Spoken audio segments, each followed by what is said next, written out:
Alright, so this video is on the topic of conflict and cooperation in international relations. You guys are already familiar with the debate between realism and liberalism. There was an old debate which was about whether human nature was power-hungry and selfish, or whether it could also at times be benevolent and altruistic. But the new, or new-ish, debate is really about the effectiveness of international institutions at mitigating the problem of anarchy. Now, neo-realists will say that countries must look to secure their own power because A, all countries put their own interests first, and B, treaties are just not credible. What's the problem with treaties? Well, as illustrated by the Melian dialogue, the problem with treaties is that you cannot depend on others holding up their end of the bargain when it's really not in their interest to do so. Think about it. War is costly. States are self-interested. They do not want to incur the costs of war if they don't have to. So why would states come to the defense of other states when they don't see a key interest in doing so, when it's going to be costly and the benefits are small? So mutual defense pacts are often not credible. You should not assume that others will come to your aid when it's expensive for them and they get little benefit. Now, that doesn't mean that states will never come to the defense of other states. In some cases, they will see it as strategically necessary for their own survival or their own benefit to come to the defense of some other state. But that is not something that anyone should ever, on the neo-realist view, bank on. Now, neoliberal institutionalists understand this problem and share a lot of the assumptions of neo-realists, which is why they have suggested collective security arrangements. Collective security arrangements are when a large group of countries agrees to come to the defense of any single member of that group that is attacked. The motto of the Three Musketeers, all for one and one for all, is a good motto for collective security arrangements. The North Atlantic Treaty Organization, NATO, is a very good example of a collective security organization. Back when the Soviet Union was still around, the Warsaw Pact was the communist equivalent of NATO. There are other small collective security arrangements around the world, but none are as large and as successful as NATO. In fact, the United Nations started off and continues to lay a claim to be a collective security organization, albeit not a terribly successful one. What are the advantages of collective security? Well, we said that treaties might be unreliable because others would not come to your aid at great cost to themselves and at little benefit to themselves. But what if this cost-benefit ratio could be changed by collective security arrangements? For example, if each country only has to contribute a little bit, a few soldiers, a little bit of money to the defense of its partners, rather than a whole lot, well, then the cost of doing so comes down. And if each country can rely on the backing of many others, then the benefit of keeping your word goes up. And the cost of defecting, of course, goes up too.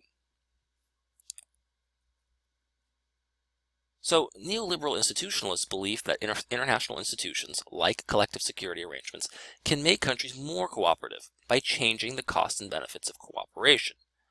Now, self-interest still rules here, but what is in your interest is different because of the institution. Institutions, in other words, alter the payoffs to different courses of action. The payoffs to your actions would be different. The probability of success, the cost and the benefit of different courses of action are different when there are institutions and when there are not institutions.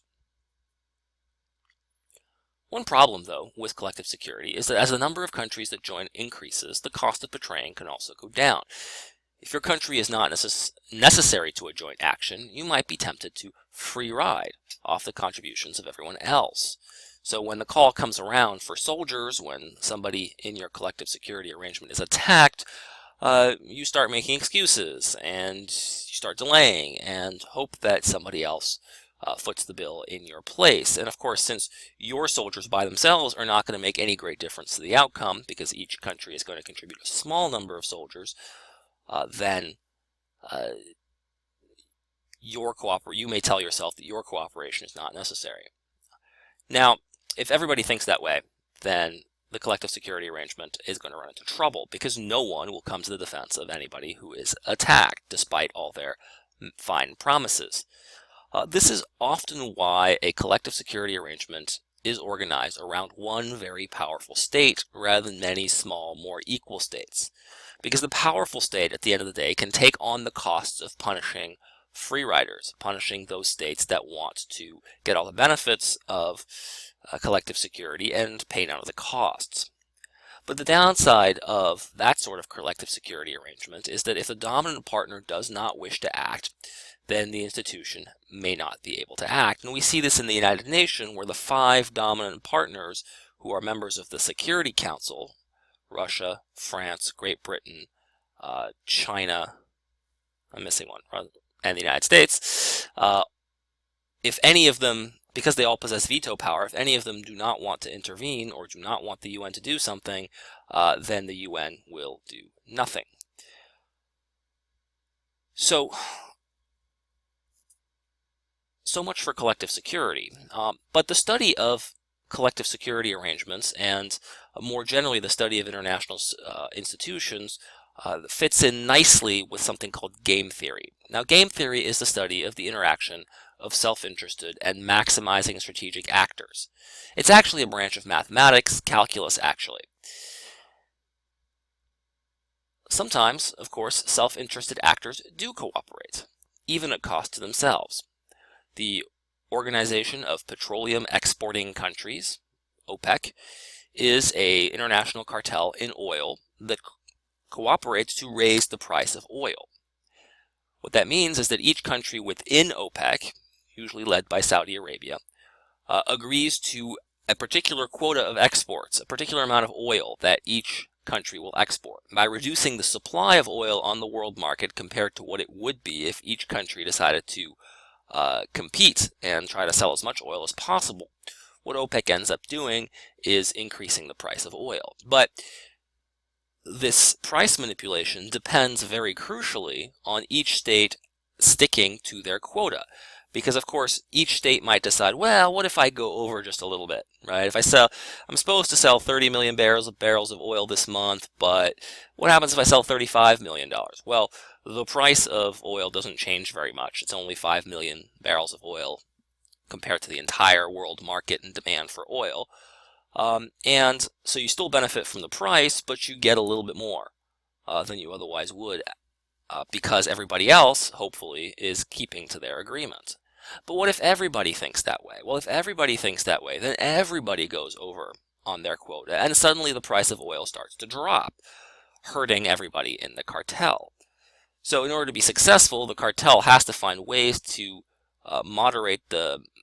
to prevent its members from free riding. But OPEC has been very successful in doing so, largely led by Saudi Arabia.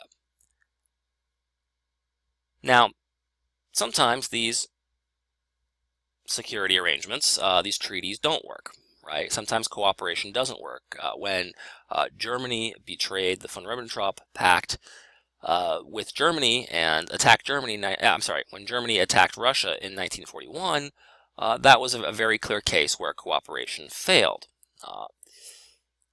Now, even if you don't believe that states are always self-interested, studying what they would do if they were self-interested is interesting because it gives you an outer limit to their likely behavior. It tells you how they would behave if they were rational and self-interested. After all, we have little reason to think that states are going to do things that make them worse off, right? We have little reason to think that states will try intentionally to do things that make them worse off. Okay, let's talk about institutions a little bit. So, like domestic institutions, international institutions are really just sets of rules that govern, or at least try to govern, the conduct of members. But unlike domestic institutions, international institutions cannot rely on a single enforcer, right? So when individuals in the domestic context, or organizations or corporations in domestic context violate the rules, there's someone there to punish them. But at the international level, it's just not clear that there's one overall punisher, right? The United Nations just does not have that kind of authority. That being said, even without enforcement, rules can accomplish some tasks, and I want to go through some of the tasks that institutions can accomplish even without coercive enforcement. Okay. 1. By issuing rules, institutions create a benchmark. When states have a nearly infinite number of courses of action that they can take, a rule can provide a focus point, sometimes called a Schelling point, for decision making. The question that states face is, obey this international rule or not? What this does is this narrows down the options. And by narrowing down the options to 2, rather than the many, many different options that you could select from if you didn't have a particular focal point, then what this does is this makes it much more likely that the state will obey the rule. Now, how much more likely? It's not clear. But the fact that there is a focal point where states have to decide whether to depart from the international norm or stick with it actually makes the norm much more likely to be abided by than if states had absolutely no norms on which to focus on. So you could say that the presence of rules sets the agenda for the conversation and for the decisions that states have to make in the international arena. Now, second, institutions can facilitate the flow of information between countries, and it turns out that this is actually rather important.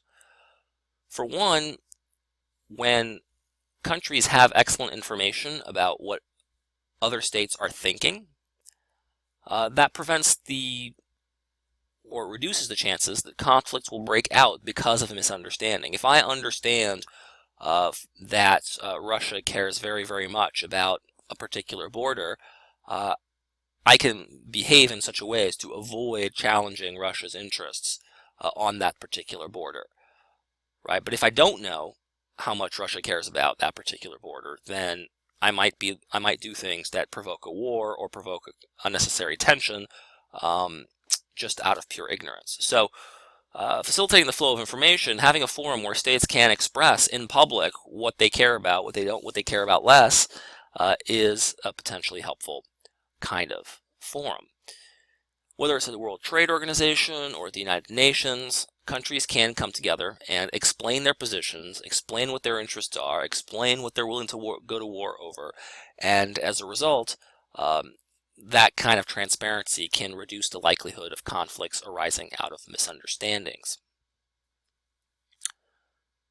Institutions can also link issues. Linkages are when two separate political issues end up being bundled into one agreement, right? It's like we all know what it's like to face bundles when we talk about our ordinary day-to-day lives, right? We know that our cable and internet bills are often bundled together as one, or various cable channels get bundled together into one package, even though we probably don't want to watch 50% of the channels that we have in our bundle, we still get them. But what these bundles do is they enable cable providers to offer the bundle as a whole at a lower price to many different consumers. Each of those consumers may be watching a very different mix of channels within that bundle.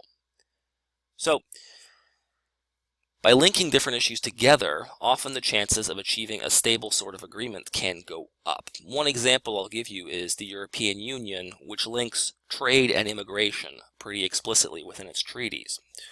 Now, trade is simply the flow of goods and services, whereas immigration is the flow of people.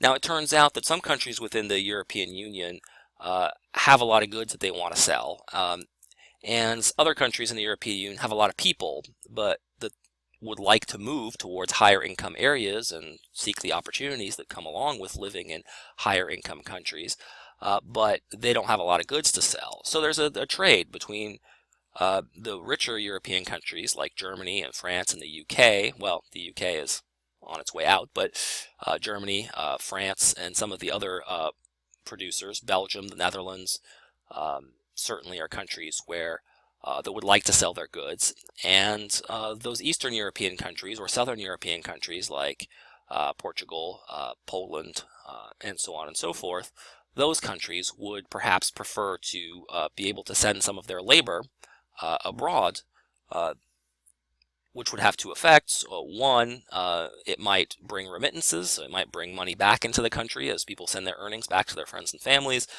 but most importantly, it'll raise domestic wages by decreasing the number of people competing for jobs in the economy, that tends to raise the wages or decrease the unemployment.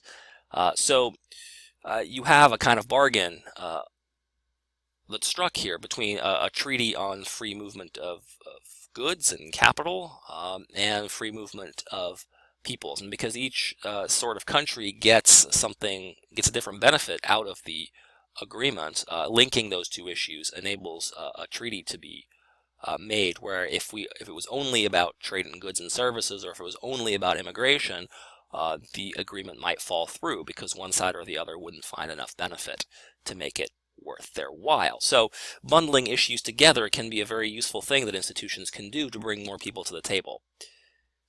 Okay, what about transaction costs? Another thing that institutions can do is reduce the cost of making a deal. But by creating rules about how rules are made, right? It's the rules about the rules. We can call them meta rules. By creating rules about how the rules are made, institutions can cut down on the cost of making agreements for states.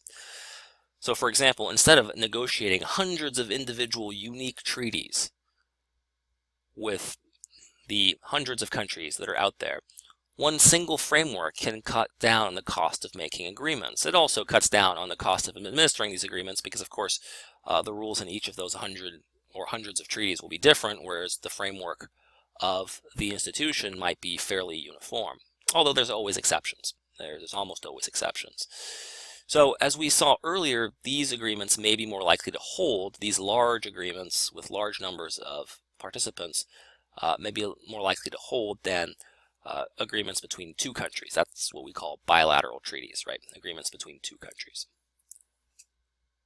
So a further question that's brought about by the study of institutions at the international level is, why do states ever cooperate in alliances and institutions? Well, an important answer to that is what I call, well, what a lot of people call, not just me, the long shadow of the future. Even when cooperating is somewhat costly now, it may be more costly to not cooperate in the future.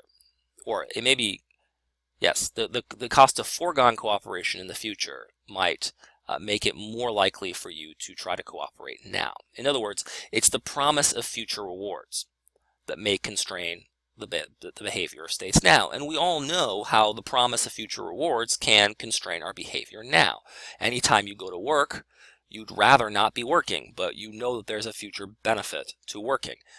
Similarly, when you have to study for a test, or when you have to do just about anything, you forego current rewards in exchange for future greater rewards. And of course, states are the same, and cooperation in many ways works that way. Sometimes you have to keep your promises now, abide by your treaties now, so that you can get the benefit of cooperation with other states later on down the line. Now, this idea of the long shadow of the future actually tells us some very interesting things about what's likely to happen in international cooperation without any kind of enforcement, or without any kind of, overarching enforcer. As the future becomes more uncertain, the odds of cooperation go down, right? So let me say that again. As the future becomes more uncertain, the odds of cooperation go down. That's because if you're not sure whether you're going to get a benefit in the future, the value of that benefit goes down, right? So if someone says, if you do this for me now, I will do this for you later, that sounds a lot more convincing than, if you do this for me now, I might do this for you later, right? You're more likely to cooperate in the first case than in the second, because in one case you've received a promise, in the other case you haven't. So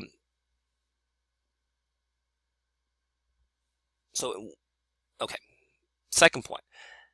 If there is some deadline beyond which there is no benefit or no cooperation, the odds of cooperation go down, and they go down in increasing fashion as the deadline approaches. So as the deadline approaches, people are less and less likely to cooperate. Let me give you an example. It's a fanciful theoretical example, but I think it works fine. Imagine that in 6 months' time, an asteroid is going to hit the Earth and kill everything on it as we know it, or at least is going to cause massive amounts of devastation. Well, it seems to me that since there's some deadline there beyond which international cooperation at some level is not going to matter, the incentive to cooperate now actually goes down, right? Get as much as you can now while the going's still good, because there is no future, right? And we observe this behavior, for example, in people who have terminal illnesses, who know roughly when they are going to die. They may start acting in reckless fashion, spending all their money. They may, do some crazy things, because beyond a certain point, it's not going to matter. So if there's some deadline beyond which there's no benefit, again, the odds of cooperation are going to go down.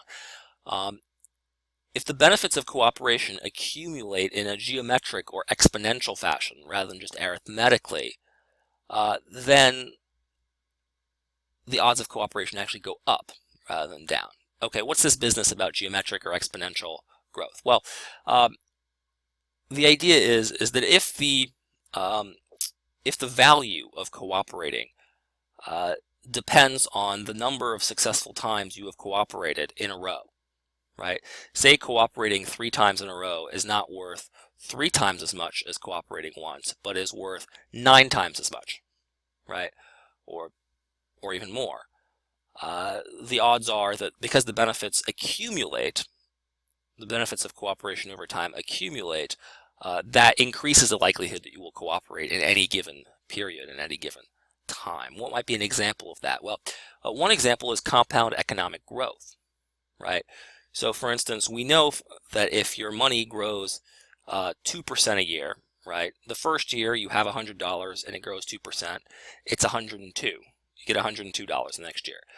But the next year, if it grows 2%, it doesn't grow another $2, it grows slightly more than $2, because 2% of 102 is larger than 2% of 100, right? And then the next year, you might have $105 or so. You have 2% of 105, that's even more. The point is that 2% growth compounds over time. Well, if economic cooperation, or for instance, if free trade between countries can improve the growth rate of a country by 2% a year, the benefits of free trade last a lot longer, or grow over time, which means that cooperating is much more likely. And that's why actually we see more cooperation in the economic sphere than we sometimes do in the military sphere, because military cooperation doesn't work that way, whereas economic cooperation often does. Okay, now, since we know that the future matters, since we know that the long shadow of the future matters as to how we behave now, we can do some things to lengthen this shadow and improve the odds of mutually beneficial cooperation. For one thing that we can do is decrease the stakes of individual instances of cooperation, right? If there's a huge benefit to not cooperating now, we might be tempted to take the payoff and run. But if each instance of cooperation involves smaller stakes, right, the payoff of foregoing all that future cooperation seems to be much lower, right? Because every time that you don't cooperate, you forsake some amount of cooperation in the future. It's not that people will never ever trust you again, but it's simply that you decrease the chance that they will trust you, and you certainly cost yourself something in terms of the future. So by decreasing the stakes, it actually makes it more likely that you're going to be willing to cooperate, and it decreases the benefit of betraying somebody in the short run. Another thing you can do is simply increase the number of opportunities for cooperation. This is sometimes called decomposition, right? So if you have a contract that specifies a large payoff of $30 million in 1 year's time, that's a big amount of money, and if they don't follow through on that contract, they gain $30 million and lose your cooperation for the foreseeable future. But of course, if you space out those payments, in a monthly or even daily payments, right, of small amounts of money, well, as soon as a payment doesn't come in, right, or as soon as one party decides not to make the payment, each future round of cooperation is going to be affected, is going to be destroyed, and only for a very, very small benefit. So increasing the number of opportunities for cooperation is in fact a way of decreasing the stakes. Another way to lengthen the shadow of the future is to improve transparency. Improving transparency we've already talked about, but it's just simply improving the amount of information people have about their preferences and their capabilities. If it becomes very clear to you when someone's going to betray you because you already have information about troop movements, for example, that are massing on the border, or you have good information about the way their economy has changed in a way that changes their self-interest, that can make it easier for you to respond even before the person betrays you. So that can improve cooperation. And then linkages, right? By linking issues together, you can also lengthen the shadow of the future because some issues may be time dependent, right? And some issues may not be time dependent. Some issues may be of much longer concern or longer term concern. So linking those two together can make the time sensitive issue more likely to result in successful cooperation. Now, I want to talk a little bit about the impact of domestic politics on all of this. Until now, we have just considered the impact of international conditions on whether a state is likely to cooperate with other states or not cooperate. We've been just looking at the international environment. But, of course, domestic conditions and institutions also affect the propensity for states to cooperate at the international level. Not all states are created equal in that sense. Some states may be more disposed to cooperate, and other states may be less disposed to cooperate. And so, if we're thinking about international politics, we also have to think a little bit about how domestic politics affects this game. The shadow of the future actually exists very much in domestic politics as well. Some politicians are very secure in their power. Other politicians are much less secure in their power. Insecure politicians may not survive to the next round of international cooperation in order to reap its benefits. They may in fact need to get as much as they can now. Sometimes this is in the economic sphere, this is called asset stripping. Right? Asset stripping is simply when rather than trying to produce goods for the foreseeable future, you just sell off all the factories that enable you to produce goods because you need all the money now up front. So insecure dictators may end up trying to get as much as they can up front, perhaps just to survive to the next term, perhaps so that they can ride off into the sunset with a nice payoff. But for a variety of reasons, if they're not going to be around to reap the benefits of cooperation, they may decide to defect, to not cooperate now. So insecure politicians can be a problem. Now, in a democracy, you might think, well, isn't democracy the most insecure form of government? After all, leaders tend to cycle every 2, 4, 6, 8 years. The tenure of democratic politicians tends to be lower than the tenure of many dictators that can be 30, 40 years at a time.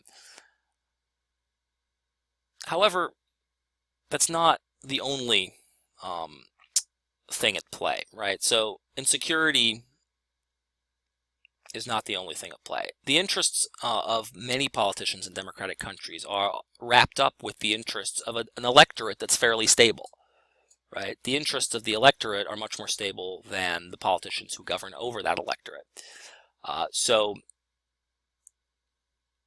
that constrains what any given politician is going to do at the international level.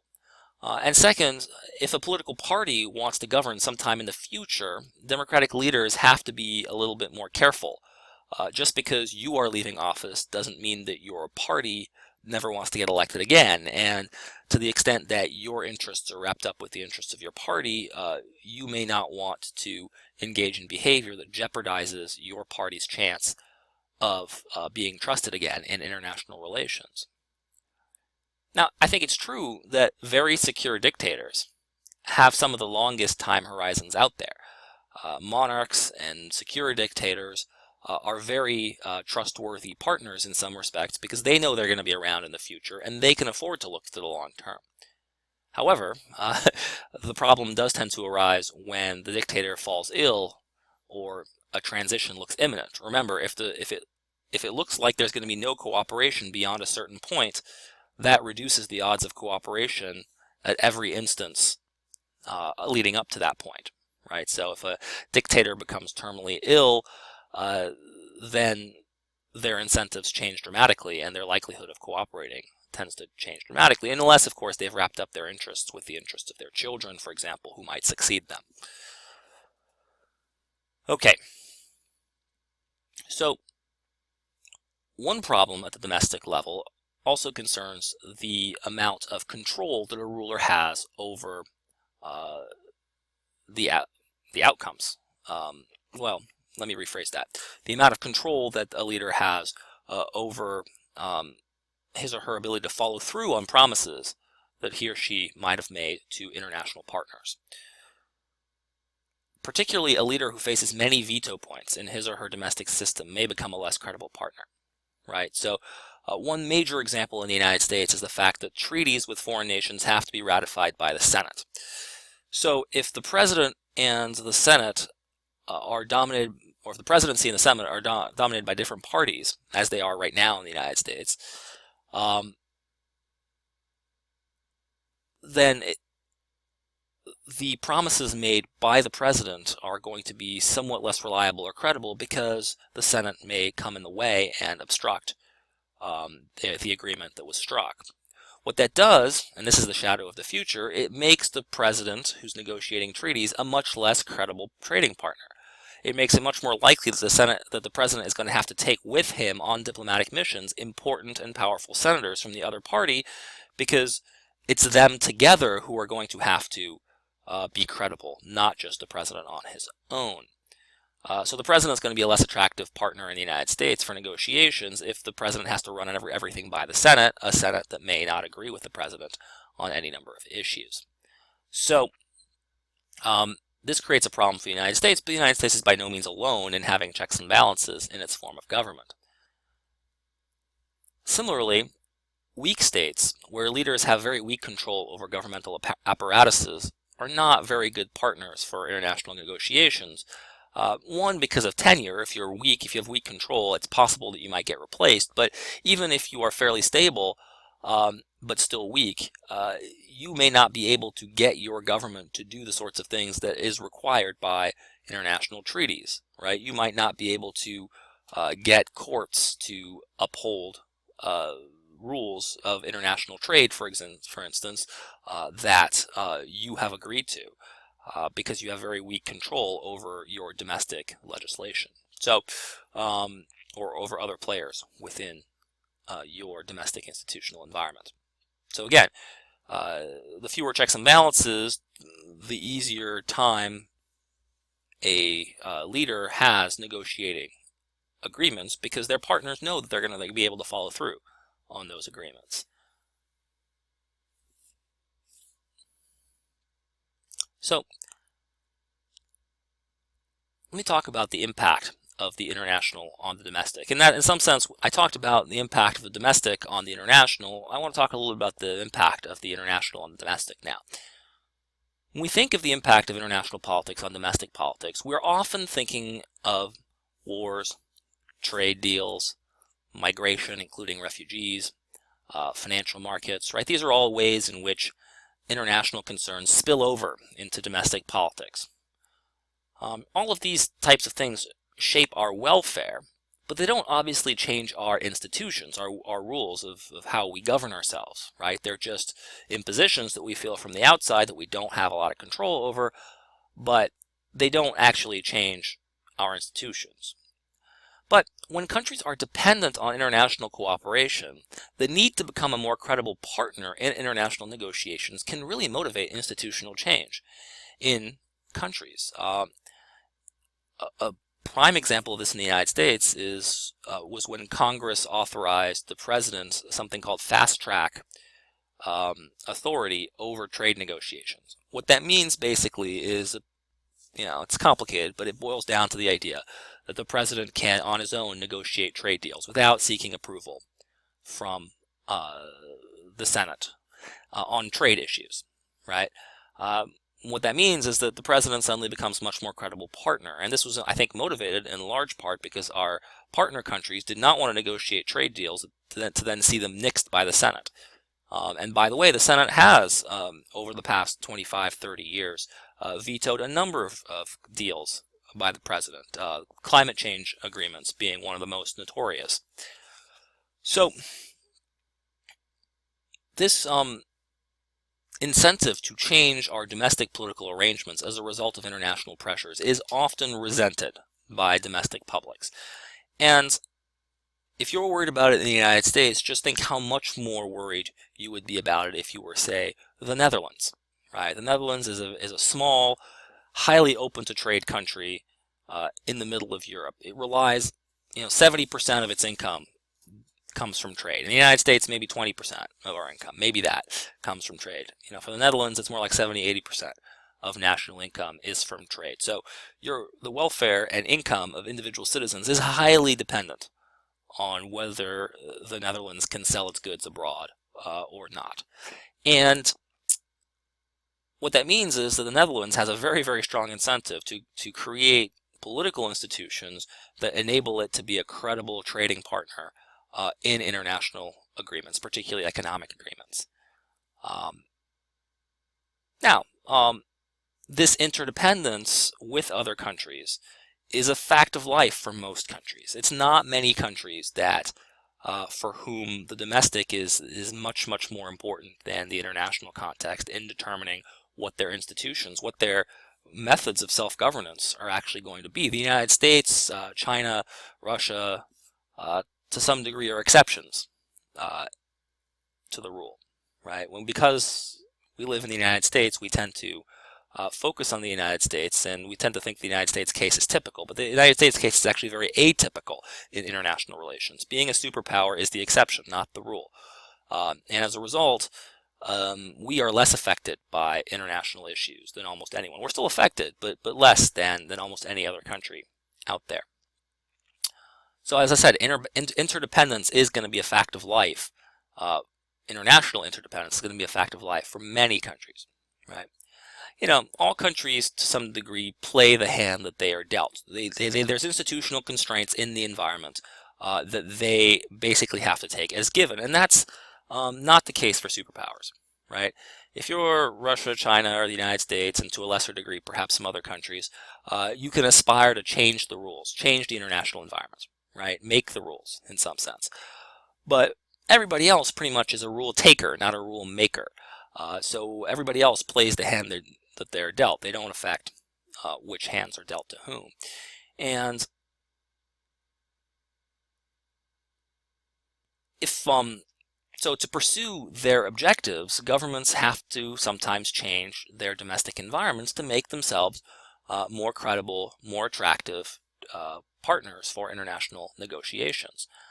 And of course, if the government is ultimately looking out for the interests of the people, this is not so much a problem. If the government's looking out for the interests of the government, then that might be a problem. But, there's nothing wrong with maximizing the welfare of the people given the constraints of the environment. The people might be better off if the international environment were different, but the international environment is basically a constraint for most countries.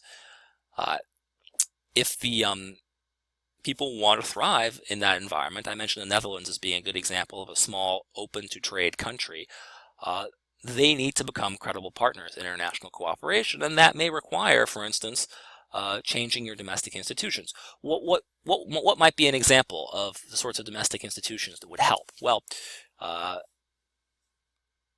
incorporating international law into domestic law might be one, right? So making it clear that you are willing to adopt the rules of international trade, commercial law in particular, but also perhaps, cooperation on terrorism, cooperation on a whole bunch of issues that are of common interest to many countries.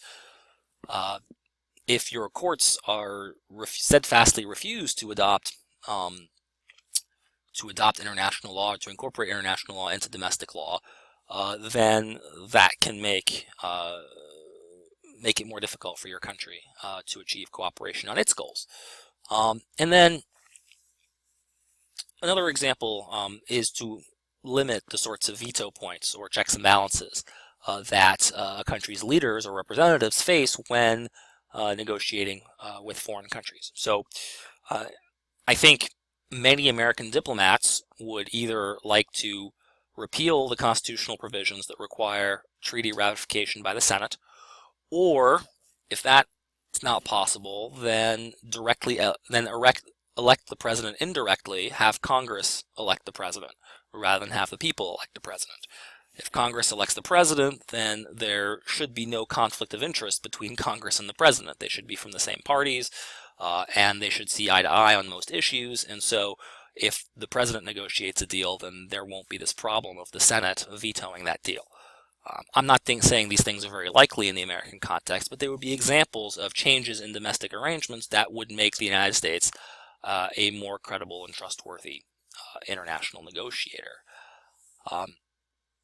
Now, the United States can get away with some of these efficiencies because the United States is such an attractive trading partner in other respects. So the uncertainty is overwhelmed by the benefits that might be gained by successful cooperation with the United States, but other countries are not significant enough for the benefits to overwhelm the uncertainties, and so certainty will matter a whole lot more. But in any event, one thing to note from this is that international rules are often felt as a constraint, as an imposition, but in many ways they can also liberate. They can also make it easier for individual countries to get what they want, to pursue their objectives. A rule-governed environment makes things more predictable and in many ways less constraining to pursue many of the objectives that matter, at least the ones that matter to multiple countries. It's only constraining really when your national interest is radically at odds with the interests of your partners. Okay, I think that was long enough. That was one of the longest videos I've ever done, but hopefully it was helpful to you. And as always, if you have questions, feel free to get in touch.